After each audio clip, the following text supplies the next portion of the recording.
Halo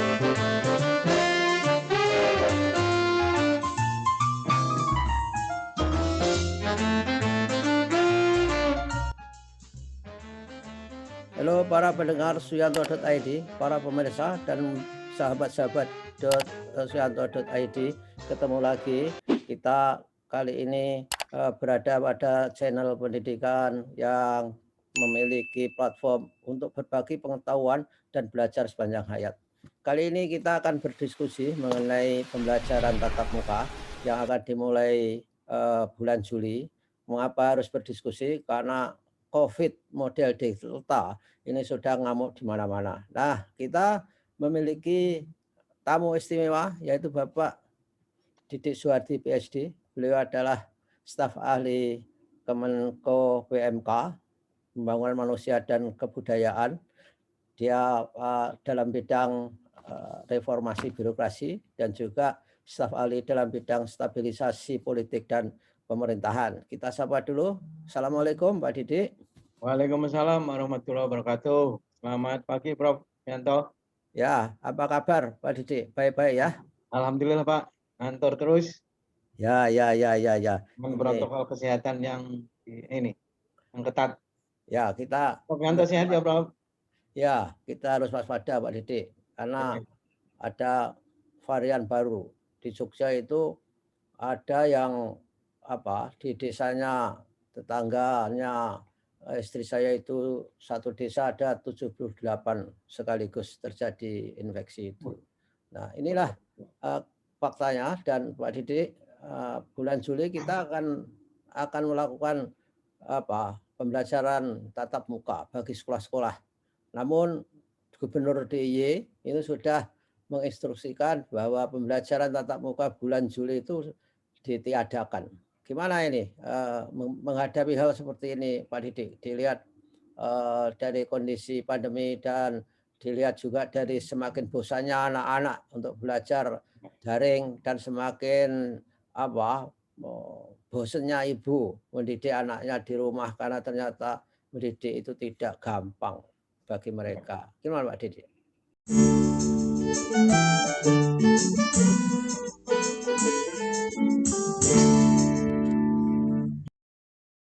Oke, selamat pagi. Berjumpa kembali di Suyanto.id. Para pemirsa, pada pagi hari ini Prof. Yanto membahas tentang PTM yang akan dilaksanakan bulan Juli. Nah, tentu dengan kondisi COVID-19 yang akhir-akhir ini menyebar kembali dengan varian baru yaitu Delta dari India yang ini juga termasuk sangat membahayakan, maka tentu di dunia pendidikan ini merupakan sesuatu yang harus disikapi dengan bijaksana. Dalam pengertian bagi daerah-daerah yang mungkin termasuk daerah yang zona merah, ya, apalagi zona hitam, saya kira ada zona hitam, Bang? Ya, hitam kan ada Pak. Oke. Itu saya kira perlu disikapi secara serius. Memang analisis datanya kan yang ada di pusat itu kan per kabupaten ya. Tetapi saya kira untuk pemerintah kabupaten kota bisa membuat unit analisis per desa bahkan. Sehingga kalau ada desa-desa yang memang terbebas ya atau zona hijau lah. Zona hijau saya kira perlu dipertimbangkan anak-anak di situ ya, baik itu PAUD, TK, SD, SMP ya. Biasanya kalau desa kan sampai ada di SMP ya. Ya. Itu saya kira perlu dipertimbangkan untuk bisa melaksanakan pembelajaran tatap muka secara terbatas. Kenapa demikian? Ini sekaligus untuk mengobati kejenuhan. Nah, kejenuhan anak-anak yang sudah sekian lama dia belajar sendiri di rumah, dan yang kedua itu juga ini mengurangi beban orang tua karena orang tua dari anak-anak ini kan terpaksa menjadi guru kedua. Nah, Ya. padahal di sisi lain mereka belum pernah dibekali bagaimana menjadi guru kedua bagi putra-putrinya, karena selama ini pendidikannya sudah diserahkan di sekolah. Namun demikian, saya kira ini perlu perlu disikapi dengan bijaksana, dan tentu kita harus tetap disiplin melaksanakan protokol kesehatan. Nah, hal penting yang perlu juga saya sampaikan pada kesempatan ini, Bro, Ya. kesiapan sekolah. Kesiapan sekolah. Sekolah ini ya sekolah sebagai institusi dan ya personal yang ada di sekolah. Jadi betul-betul harus disiapkan ya. Mulai dari sejak anak masuk ya, itu begitu masuk itu harus diperiksa betul ya. Ya, ya, Harus ya. disiplin ya. Harus disiplin. Walaupun ada juga perangkat-perangkat di sekolah itu yang kurang patuh ya, terutama malah ini juga agak mengkhawatirkan ini. Ini teman-teman guru yang mungkin dengan keyakinan yang berbeda ini kepercayaan diri yang luar biasa, mereka cenderung untuk tidak mau menggunakan. Itu masih ada ini. Ya, Jadi ya, ini betul. saya kira ini juga masalah sosialisasi COVID-19 ini perlu dilakukan kepada tokoh-tokoh agama ya, sehingga bagaimana menyikapi ini, bahwa ini bukan bahwa COVID-19 ini bukan gaib, tapi ini benar-benar ada, cuma nggak kelihatan barangnya. Ini perlu disosialisasikan. Kalau enggak ini, jadi kita belum seolah-olah belum mempunyai common enemy gitu. Ya. Mempunyai musuh yang sama, yaitu COVID-19 ini. Nah, Hmm. padahal common enemy ini kan perlu untuk Ya. supaya spirit untuk melawan ini harus menjadi spirit kita bersama. Nah, ini kembali di sekolah, saya kira ini perlu ya. Sehingga kesiapan sekolah sebagai institusi dan kesiapan perangkat sekolah, guru, pengelola, ya kalau swasta itu yayasan, keamanan, kemudian pembelajaran di kelas, itu betul penerapannya harus disiplin betul. Kalau enggak, berat kita. Ya, ya, ya. Saya kira perlu masing-masing sekolah itu perlu punya tim untuk menegakkan protokol kesehatan itu. Yang ya kalau bisa agak independen gitu. Terutama untuk social distancing, Pak Didi. Jadi Betul, untuk jaga jarak itu sangat sulit sekali. betul. Walaupun kadang-kadang orang sadar bahwa itu perlu, tapi kadang-kadang setelah ketemu orang banyak teman-temannya itu kan nggak sadar bahwa seolah-olah kita itu dalam keadaan normal. Ibu-ibu itu kalau ketemu ya cipika-cipiki misalkan saja. Betul. Itu kan nggak baik. Ini gimana Pak Sidi? Perlu nggak tim untuk penegakan protokol kesehatan di sekolah itu? Ya, Sejak betul. sejak cuci tangan sampai yang 5M itu loh. Saya kira penting. Betul. Ya, betul, Prof. Jadi di setiap tingkatan ya itu harus ada satuan tugas. Nah, satuan tugas ya COVID-19 ya, satuan tugas pencegahan penularan COVID-19. Mungkin gitu aja ya, lebih Ya. operasional ya. Sehingga mereka yang selalu mengawasi, menegur, mensosialisasikan dan bahkan mungkin memberikan bantuan ya kepada anak-anak atau siapapun yang masuk sekolah tanpa menggunakan masker misalnya. Nah, itu Ya. harus termasuk mengingatkan kalau misalnya sabun di sekolah habis ya, kemudian ada pelanggaran-pelanggaran, itu saya kira perlu. Dan Ya. tugas dari tim ini ya mulai dari pencegahan sampai kalau terjadi ya, terjadi misalnya ada yang positif itu bagaimana cara penanganannya. Jadi tidak hanya sekedar tim, tapi harus diajari juga in case terjadi satu atau dua orang yang kena, itu bagaimana cara penanganan. Oh Pertama iya. kali apa yang harus dilakukan, ya Ya. kan? Ya. Jangan sampai nanti bingung sendiri bahkan pingsan misalnya, wah repot lagi. Malah bukan nolong, malah dia yang harus ditolong karena panik sendiri kan. Kan Ya. banyak yang kayak gitu, Bro. Iya. Ya betul Ini itu. kan ini Ya. sama juga kayak disaster management ini kan, mitigasinya itu seperti apa ini saya kira perlu. Ya. Saya kok belum melihat ini dilakukan oleh teman-teman di pemerintah daerah maupun di Kementerian Pendidikan dan Kebudayaan untuk bagaimana memitigasi ya Ya, in case terjadi apa ada siswa atau di sekolah yang positif, kemudian itu harus kemana gitu. ya, Kemana pertama kali harus pergi, ya, tindakan pertama itu apa, nah, itu kan perlu, Prof. Ya. ya perlu. Karena bahaya, jangan-jangan semua gotong. Nah, Semua gotong. Terjadi malah ketularan semua. Nah, oke, saya juga nggak punya bayangan itu kalau nggak disiapkan ya. Jadi oke, penting itu Pak Didi, saya setuju itu untuk ya, menyiapkan itu.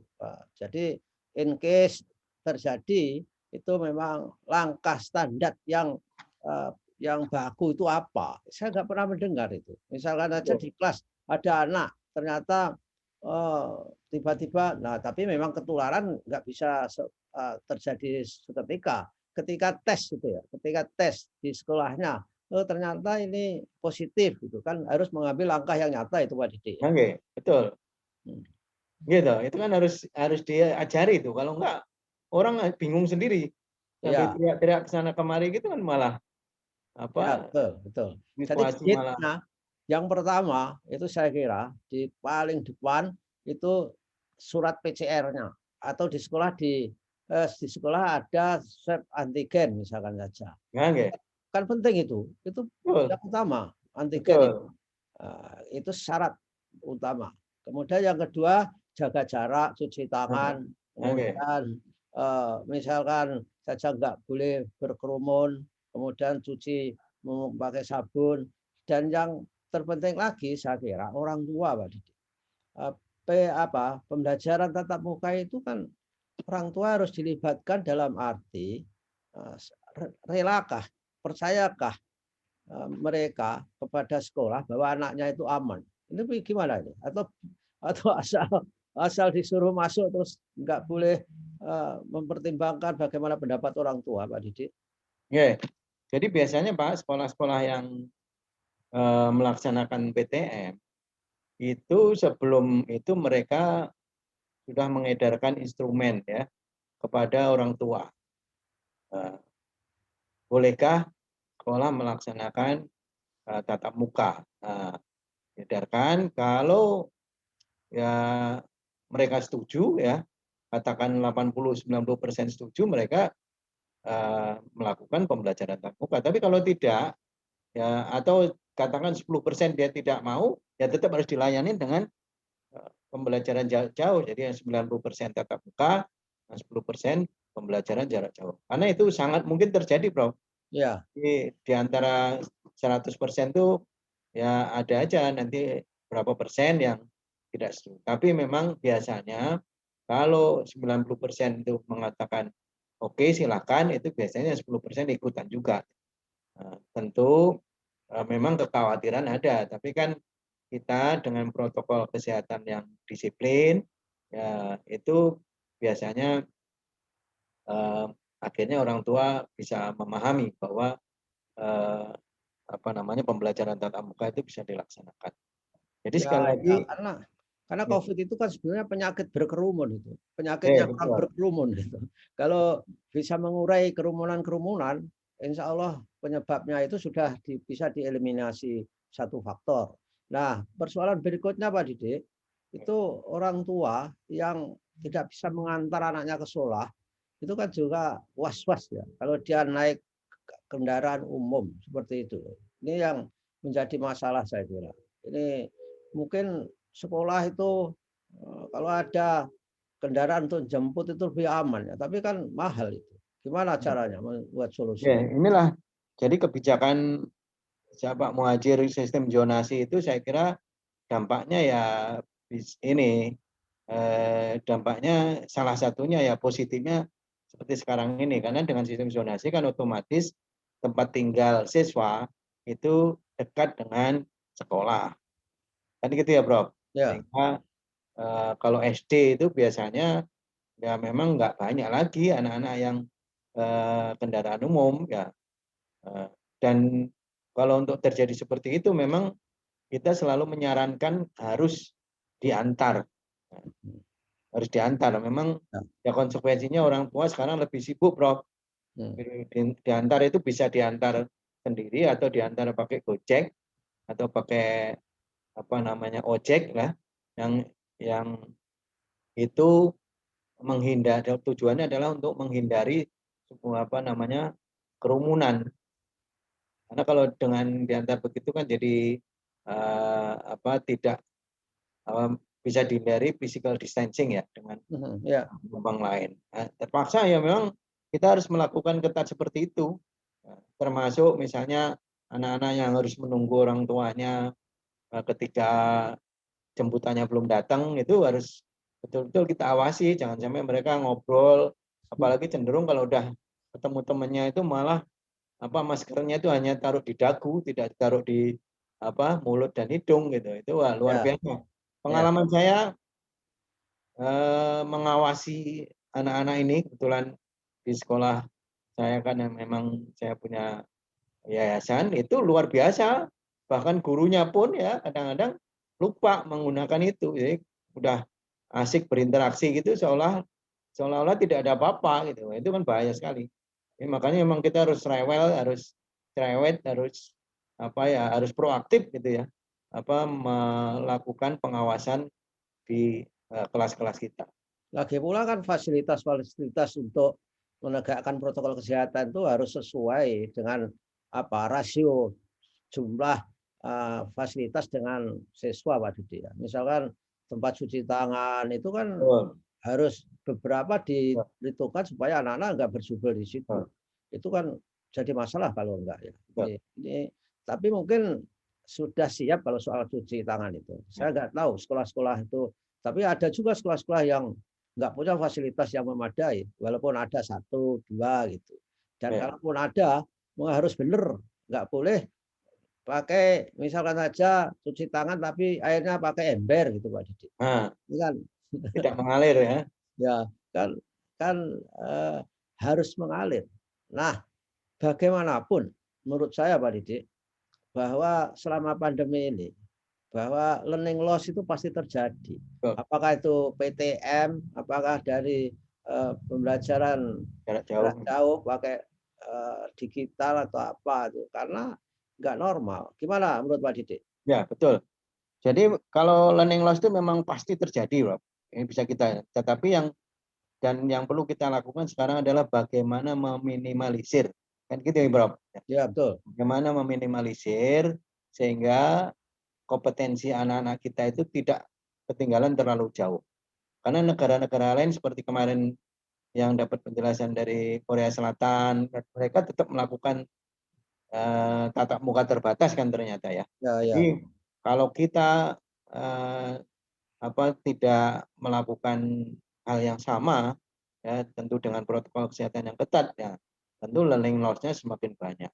Nah, bagaimana kita menyikapi hal ini? Saya kira pertama kesiapan bahan ajar dulu, Bro. Ya ya betul. Kalau bahan ajar ini ya kita dari Maret 2020 sampai saat ini rasanya andalannya masih pembelajaran online, ya, Ya ya. pembelajaran online. Walaupun kita menyadari bahwa pembelajaran online ini tentu ya hanya berlaku bagi daerah-daerah yang jaringannya berjalan. Mhm. Bagi daerah-daerah yang jaringannya tidak ada, yang berlaku ya mungkin hanya anak-anak disuruh datang ke sekolahan, ngambil PR, habis itu pulang, besok dikumpulkan lagi. Jadi itu nggak tahu itu apakah diartikan sebagai blended atau apa. Bisa saja pelaksanaan blended itu kan bisa di kampung bisa beda sama di kota. Padahal Ya. kan nggak seperti itu. Tapi mereka bisa saja memaknai bahwa itu blended. Tapi yang perlu saya sampaikan pada kesempatan ini, rasanya kita sudah harus mulai mencari variasi bahan pembelajaran. Ya betul. Mhm. Variasi bahan pembelajaran. Jadi para pengambil kebijakan saya kira harus berani mengambil sikap ya misalnya yang sudah kita punya itu kan pembelajaran menggunakan modul ya. Iya betul. Modul ya. Modul itu adalah apa apa namanya pembelajaran yang saya kira sangat cocok digunakan pada saat ini. Sangat cocok bagi daerah-daerah yang sulit, tapi juga sangat cocok bagi daerah-daerah di kota karena bisa jadi yang selama ini anak-anak hanya belajar melalui online itu sudah bosan, Iya, iya. bosan. Satu Malah bosan. malah dampak ajar negatif berikutnya Nah, adalah pinter betul, main game, Mbak Didi. betul. Nah, Satu bosan, kemudian yang kedua, ini juga sebagai proses pembelajaran supaya anak-anak kita mulai lagi apa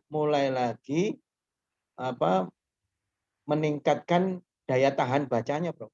iya, iya. Daya tahan baca. Kan daya tahan baca anak-anak kita ini dengan teknologi sekarang ini kan tidak sebaik dulu. Iya, iya. Belum membaca yang singkat-singkat, nulis pun juga singkat-singkat, Hmm. kemudian tidak tahan dengan bacaan yang panjang, itu saya kira itu dampak dari penggunaan teknologi, dan itu harus kita atasi supaya daya tahan anak kita untuk membaca itu tetap tinggi gitu. Nah, dengan modul saya kira itu menjadi jalan keluar. Di samping modul ini memang self instructional ya, self Hmm. instruction, dan ini juga itu tadi daya tahan baca itu, sehingga comprehension anak-anak kita itu tetap bagus, reading comprehension anak-anak kita itu tetap bagus. Karena kalau tidak, nanti saya khawatir ya ini eh, akan berakibat pada nanti setelah mereka kerja gitu, nggak tahan terhadap misalnya ditugasi hal-hal yang sifatnya ada tekanan yang tinggi, yang perlu ketekunan untuk Ya, mencermati persoalan, yang gitu-gitu jadi kurang. ya. Pulang jam 12 malam misalkan saja. Nah, kalau kita kan biasa kayak gitu kan, Iya, iya. jam 12 malam, kemudian kita tahan dengan apa instruksi pekerjaan yang berat-berat, dengan itu kan kita sudah Ya, biasa. harus Saya ya, khawatir kalau tidak dibiasakan juga anak-anak kita, nanti yang punya daya tahan kayak gitu tuh nggak banyak lagi gitu. ya, harus ada multitasking, bisa Betul, melakukan multitasking misalkan betul. anak-anak kita itu. Sehingga jangan selalu mengedepankan belajar yang menyenangkan. Belajar Nah, yang menyenangkan itu hanya terjadi ketika anak-anak senang belajar. Kalau nah, anaknya nggak senang belajar ya nggak pernah bisa belajar menyenangkan saya kira Wadi. betul. Jadi Ya, ya. dulu Jadi kan format format belajar menyenangkan itu kan bukan berarti belajar seenaknya, tidak ya, begitu. ya betul. Tekanan tetap ada, tapi bagaimana tekanan itu adalah dianggap menyenangkan itu loh yang susah, Betul, yang sulit betul. untuk Ya, dilakukan itu. betul, betul. Ya, Jadi itu bisa dilakukan kalau ada variasi pembelajaran kan gitu ya, Bro. ya, Nah, variasi pembelajaran saya kira penting. ya, Makanya saya kira melalui forum ini mungkin Prof bisa kita himbau ya, penggunaan modul, bahan ajar berbasis Kome, katakan begitu ya. ya betul. Ya, Apalagi misalnya melalui apa media-media yang lain ya, yang saya kira juga bisa digunakan, itu rasanya perlu gitu. Misalnya memperbanyak anak-anak bikin video hasilnya selama meresume apa yang dia pelajari misalnya, kan bisa aja ya. supaya anak-anak itu ada kegiatan yang sifatnya psikomotor gitu. Mhm. Psikomotor walaupun itu individu kan bisa juga. Ya, Itu memang ini perlu diajari. ya memang apa karakteristik proses belajar ke depan itu memang ada 3 syarat Wahidi. Yang Ya. pertama itu fleksibel, yang kedua adalah integrated, yang ketiga adalah personalized. Jadi anak-anak kita memang harus diberi media pembelajaran yang memungkinkan untuk mengembangkan individunya individu sesuai pilihannya. Kalau enggak begitu, itu cepat bosan tadi Wahidi. Karena Betul. dianggap selalu klasikal saja. Nah, saya kira pertanyaan pertanyaan terakhir ini Pak Didi. Ya. Kalau misalkan ya, misalkan Juli nanti, Pak Didi, Juli nanti, ternyata COVID-nya itu merajalela lagi seperti bulan-bulan April tahun lalu. Gimana ini? Apa masa depan PTN? Apa yang harus kita lakukan, Pak Ya. Didi? Ya, menurut saya memang para pengambil kebijakan harus membaca situasi ini dan mencermati ya peta penyebaran COVID-19 ini. Karena dengan mencermati itu kita bisa mengambil keputusan lebih tepat, lebih cepat, dan lebih akurat. Kita tidak bisa mengambil keputusan one size fit policy for all, itu nggak bisa. Jadi harus betul-betul spesifik ya. Katakan sekarang misalnya Jawa itu ya beda dengan kondisi di Sulawesi. Sulawesi mungkin beda dengan kondisi di Maluku. Maluku beda dengan kondisi di Papua. Nah, ini perlu dicermati dan kita, saya kira para pengambil kebijakan bisa mengoptimalkan para perangkatnya ya untuk melakukan identifikasi secara maksimal.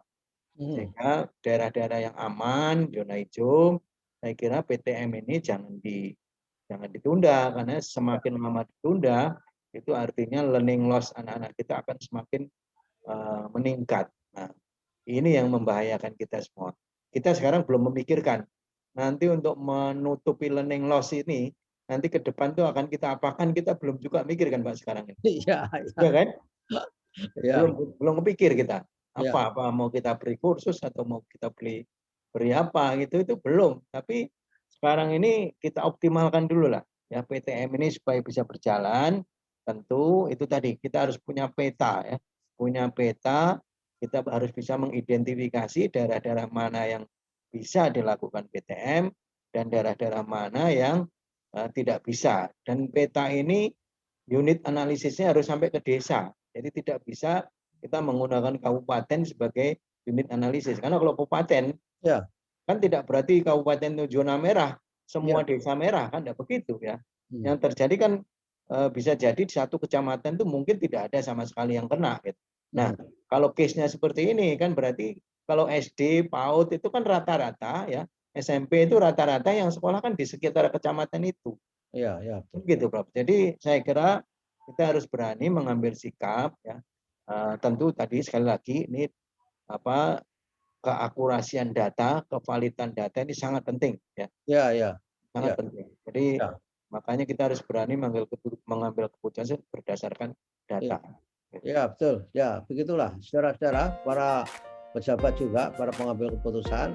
Ini tadi kesimpulannya adalah untuk PTM ke depan itu data itu harus sangat-sangat diutamakan validitasnya. Karena di dalam data itu selalu saja ada game bahwa data itu tidak pernah bohong, tapi para pembohong yang bikin data. Kalau ini terjadi, ini kan bisa merugikan pihak-pihak yang seharusnya mendapatkan layanan yang profesional. Saya kira itulah saudara-saudara, kita berbincang dengan Bapak Didi Suhardi PhD, staf ahli Menko PMK yang sudah menginspirasi kita semua. Terima kasih waktunya Pak Didi, mudah-mudahan kita lagi. Assalamualaikum warahmatullahi wabarakatuh. Waalaikumsalam warahmatullahi wabarakatuh. Sehat terus, Prof. Terima kasih.